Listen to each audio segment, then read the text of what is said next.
Welcome back to the channel guys. आज की video में हम अगेन एक आईपीओ का कवर करने वाले हैं। ये जो आईपीओ रहने वाला है, करंटली इसके मार्केट में डिमांड काफी ज्यादा हिली डाली है। कहने का मतलब है केवल 5% पे ग्रे मार्केट प्रीमियम इंडिकेट कर रहा है। अभी तक ये ग्रे मार्केट प्रीमियम 0 था। इसके हिसाब से अगर देखा जाए 675 रुपीज तक का प्रॉफिट हो सकता है एक लॉट में, अगर आपको इसका अलॉटमेंट मिलता है तो। ये हम और कोई नहीं, इनोविजन आईपीओ के बारे में बात करने वाले हैं। ये जो आईपीओ है ये पूरा कॉम्बिनेशन होने वाला है fresh issue and offer for sale का, जिसमें ये कंपनी का 255 करोड़ रुपीज का फ्रेश इशू लेके आ रही है। 64.25 करोड़ रुपीस का यहाँ पे ऑफर फॉर सेल रहने वाला है। ये आईपीओ स्टार्ट हो गया था 10 मार्च को, क्लोज हो जाएगा 17 मार्च को। अलॉटमेंट 18 मार्च को पता लगेगी। रिफंड्स एंड शेयर्स क्रेडिट 19 मार्च को होंगे एंड ये लिस्ट जाएगा 20 मार्च को। अब ये एनएसई बीएसई दोनों में ही लिस्ट होने के लिए आ रही है कंपनी। 10 रुपीज पर शेयर पे प्राइस बैंड दिया गया है। 27 शेयर्स का एक लॉट रहने वाला है। रिटेल कैटेगरी में अप्लाई करने के लिए आपको 14,013 रुपए की बिड लगानी होगी। स्मॉल एचएनआई कैटेगरी में मिनिमम 3 लॉट्स की एप्लीकेशन लगेगी 405 शेयर्स की। इसके लिए आपको 2,10,195 रुपीज की बिड लगानी होगी। बिग एचएनआई कैटेगरी में गाइस मिनिमम 72 लॉट्स की एप्लीकेशन लगानी होगी 1944 शेयर्स की, जिसके लिए आपको 10,08,936 रुपीस की बिड लगानी होगी। अब अगर बात करें इस इनोविजन लिमिटेड कंपनी के बारे में, ये कंपनी है क्या एंड करती क्या है, तो वेल ये company man power services, toll plaza management, skill development training provide करती है। जो अलग अलग ऐसी कंपनी होती है जो सिक्योरिटी गार्ड ऑफर करती है, ये जो टोल प्लाजा चलाती है, ये वही कंपनी है। इस कंपनी ने अपनी man power services 3 operational segments में डिवाइड कर रखा है। Man private security services, integrated facility management services, man power sourcing and payroll services. जनवरी 15, 2026 तक इस कंपनी के ऑलमोस्ट 180 से भी ज्यादा क्लाइंट्स हैं। अब ये कंपनी का इस various sectors like retail, health care, ware housing, logistic, BFSI sectors में अपनी जो सर्विसेज है इसे ऑफर करती है। एंड यहाँ पे हमें इसका रेवेन्यू बाइफर्केशन भी दिया गया है। मैन पावर सर्विसेज से 2025 के फिस्कल ईयर में इसका 41.38% रेवेन्यू आया है। टोल प्लाजा मैनेजमेंट सर्विसेज से इसका 56.14% रेवेन्यू आया है। स्किल डेवलपमेंट ट्रेनिंग से इस कंपनी का 2.46% रेवेन्यू आया है। एंड अब अगर बात करें इस कंपनी का ऑब्जेक्टिव क्या है आईपीओ लाने का, इसको पैसे चाहिए क्यों, वेल इस कंपनी को अपने डेट को क्लियर करना है, जिसके लिए इस कंपनी को ऑलमोस्ट 51 करोड़ रुपीस की जरूरत है अपने बोरिंग्स को रीपे एंड प्रीपे करने के लिए। साथ ही वर्किंग कैपिटल रिक्वायरमेंट से इस कंपनी को 119 करोड़ रुपए की जरूरत है। बचे हुए पैसे यूज करे जाएंगे general corporate purpose and IPO के एक्सपेंसेस को मीट करने के लिए। एंड अगर बात करी जाए इसके लीड मैनेजर की, तो एमके ग्लोबल इसका लीड मैनेजर है। एंड अगर आप इसके ट्रैक रिकॉर्ड को देखते हैं तो वो इतना कुछ खास नहीं है। एंड अगर ओवरऑल इसकी लिस्टिंग परफॉर्मेंस को भी देखें तो 2 आईपीओ गाइस पॉजिटिव में लिस्ट कराए हैं, जो कि दोनों ही नेगेटिव में फिलहाल ट्रेड कर रहे हैं, एंड 2 आईपीओ नेगेटिव में लिस्ट कराए हैं जो कि दोनों पॉजिटिव में ट्रेड कर रहे हैं। तो भाई अगर इसकी नेगेटिव लिस्टिंग हो गई तो आप ऐसा समझ सकते हैं कि आगे चल करके पॉजिटिव होगा। ये एक जोक था भाई, कोई सीरियसली मत लेना। इस वाले चैनल के ऊपर आपको कोई भी फाइनेंशियल एडवाइस देखने को नहीं मिलेगी, कोई भी इन्वेस्टमेंट एडवाइस आपको नहीं देखने को मिलने वाली है। फुल डिस्क्लोजर है इस बारे में। एंड आज 17 मार्च है जब मैं वीडियो को रिकॉर्ड कर रहा हूँ। अगर करेंटली इसके सब्सक्रिप्शन के नंबर्स की बात करी जाए तो अभी तक गाइस क्यूआईवीज में 13 टाइम ओवर सब्सक्राइब हो चुका है। एचएनआई कैटेगरी में भी 2.73 टाइम सब्सक्राइब हो चुका है ये। एंड रिटेल कैटेगरी में खाली 0.29 टाइम सब्सक्राइब हुआ है। यानी कि जो भी आप में से होकर इसमें अप्लाई करेगा आपको अलॉटमेंट डेफिनेटली मिलेगा ही, क्योंकि अभी 1 टाइम भी ये सब्सक्राइब नहीं हुआ है। जो भी अप्लाई करेंगे सबको अलॉटमेंट मिलने वाला है इस पर्टिकुलर आईपीओ में। बट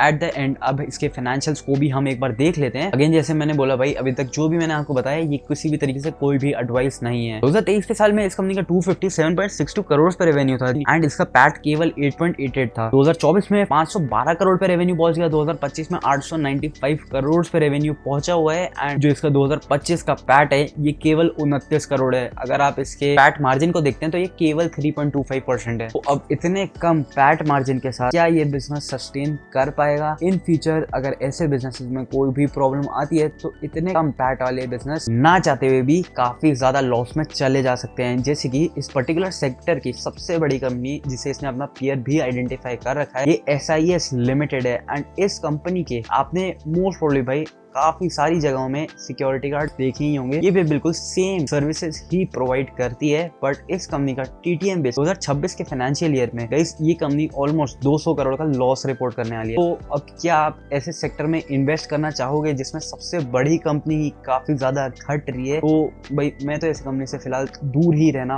पसंद करूंगा। बाकी अगर हम इसके डेट टू इक्विटी को भी एक बार देख लेते हैं, मतलब इसका कितना डेट है जिस हिसाब से ये अपने बोरिंग्स को रीपे करना चाह रहे हैं, तो 2023 में 33 करोड़ पे बोरिंग थी। 2024 में बढ़कर के 48 करोड़ पे पहुंच गई। 2025 में इंक्रीज होकर के 79 करोड़ पे पहुंच चुकी है। अब ऐसा ये क्या बिजनेस है जिसमें इतना ज्यादा बोरिंग इनको लेनी पड़ रही है, कंसिडरिंग ये पूरा ही मैन पावर रिलेटेड बिजनेस है? क्योंकि अगर आप सेम ही सेगमेंट में जिन पीयर्स को इस कंपनी ने आइडेंटिफाई कर रखा है, उन पीयर्स का तो भाई नेग्लिजिबल सी बोरिंग है, बहुत ही ज्यादा कम बोरिंग है इन पीयर्स की, जबकि इससे बहुत बड़ी साइज की कंपनी से सारी। तो ये यहाँ पे कुछ ना कुछ मेरे को झोल लग रहा है। एंड अगर इसके पीयर्स से इसको कंपेयर करें, एसआईएस लिमिटेड सबसे बड़ी कंपनी है, ये लॉस रिपोर्ट करी है इस साल में 3,906 करोड़ के मार्केट कैप में NSE BSE दोनों में ही लिस्टेड है। क्वेस कॉर्प लिमिटेड ये भी एक मेन बोर्ड कैटेगरी की कंपनी है। इसका सेल्स ग्रोथ गाइस खाली 1.5% का है। आई मीन इससे ज्यादा बेटर तो ये कंपनी अपना काम धंधा बंद करके कुछ और कर ले वो ज्यादा बेटर रहेगा। बट गाइस केवल 1.5% के सेल्स ग्रोथ में क्या आपको लग रहा है वो EPS में ग्रोथ लेके आ पाएगा? क्या आपको लग रहा है इसका शेयर प्राइस पैसा बना के दे पाएगा? I don't think so. तीसरा पेयर है अपडेटर सर्विसेज लिमिटेड। यहाँ पे ग्रोथ बाकी कंपनीज के कंपैरिजन में थोड़ी बेटर है, बट दिसंबर के क्वार्टर में अगेन इस कंपनी का रिजल्ट काफी ज्यादा गड़बड़ा चुका है। तो ये